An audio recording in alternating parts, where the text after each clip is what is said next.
Hi, and welcome to More Human, More Resources, the HR podcast for entrepreneurs. I'm Vicki Brown, your host and CEO of Vidamaneo Enterprises. As a serial entrepreneur, I understand that having the right expert help has been critical to my success.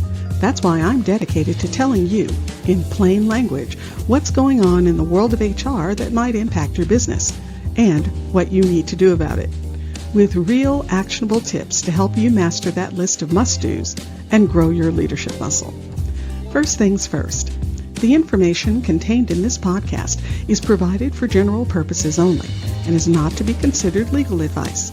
Your decision to adopt or not adopt any practice or procedure mentioned in this podcast is solely yours, and we bear no responsibility for the outcome. We urge you to always consult legal counsel and other appropriate licensed professionals. And with that, let's get into the show.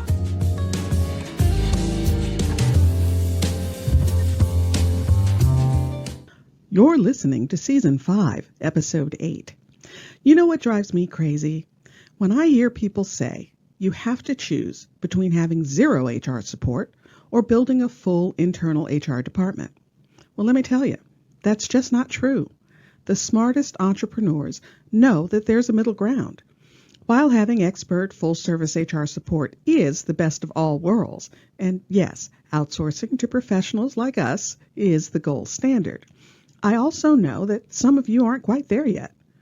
And that's exactly why I've worked with hundreds of entrepreneurs to help them build smart, manageable HR systems that work for where they are right now. Because whether you're doing it yourself or working with experts, what matters is having the right foundation in place. And here's what no one tells you. You can build an effective HR system without letting it take over your life. And that's exactly what we're talking about today. How to handle HR when you're already wearing 10 other hats. Now, first up, let's talk about building what I call an HR light system. Stop thinking you need thick policy manuals and complicated procedures. What you need is just enough structure to keep things running smoothly and keep you out of trouble. Start with the absolute basics. Create a simple one-page checklist for bringing new people on board. You can use AI to record quick voice notes after performance conversations. In fact, the transcripts it provides are hugely valuable, particularly if you're doing a write-up. Use technology to your advantage. There are fantastic AI tools out there that can help you stay compliant without overwhelming you. And here's a pro tip. Outsource what you can. Payroll, benefits administration, these are things you can hand off. Your job isn't to become an HR expert. Your job is to build and lead your team while making sure the important stuff gets handled. Now, let me share something that may transform how you think about HR. You're an entrepreneur, which means you probably know exactly how to create an amazing customer experience. Well, guess what? Use those same skills with your team. Think about it. You know how to map out a customer journey, from first contact through to becoming a loyal customer. Well, do the same thing with your employees. Map out their journey from the moment they first interact with your company. How do you want them to feel during onboarding? What experience do you want them to have during training? How will you nurture them to become loyal team members? And just like you probably measure customer satisfaction, measure employee satisfaction. Send out quick pulse surveys. Ask for feedback. Your team members are your internal customers. Treat them that way. Here's another game changer, the 80-20 rule of HR. You know the principle, 20% of your efforts drive 80% of your results. Well, it absolutely applies to HR. Instead of trying to do everything, focus on the few things that prevent most problems.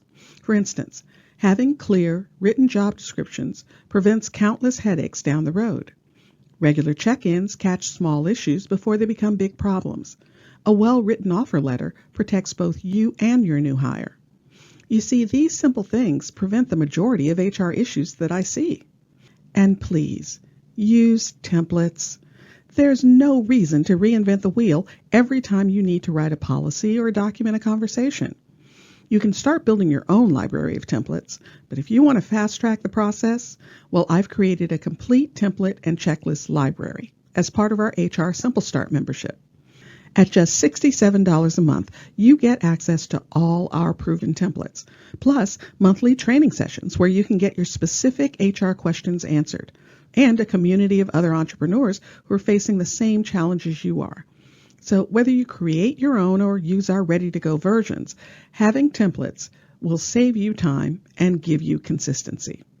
Now, let's talk about company culture, because I know you're probably thinking that you don't have time for team building exercises or the budget for fancy perks. Well, there's good news. You don't need them. That's right. You see, real culture isn't about ping pong tables or casual Fridays. It's about how your team operates day to day. Create what I call a culture roadmap. 1 page, that's all you need. Write down why your company exists. Your mission. Not some fancy corporate speak that sounds good but means nothing. Write down in plain English why you get up every morning and do what you do.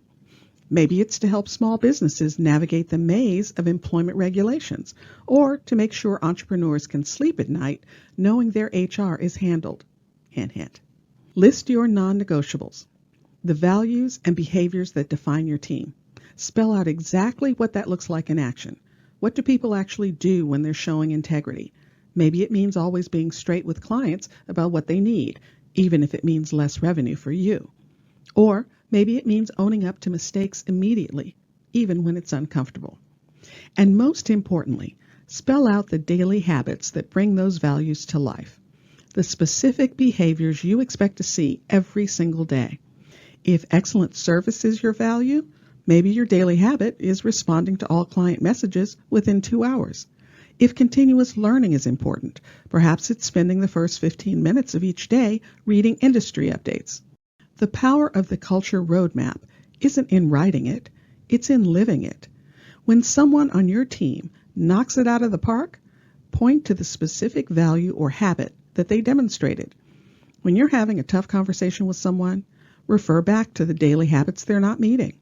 Use it in interviews to help candidates understand exactly what it means to work on your team. You see, culture isn't some mysterious force that just happens.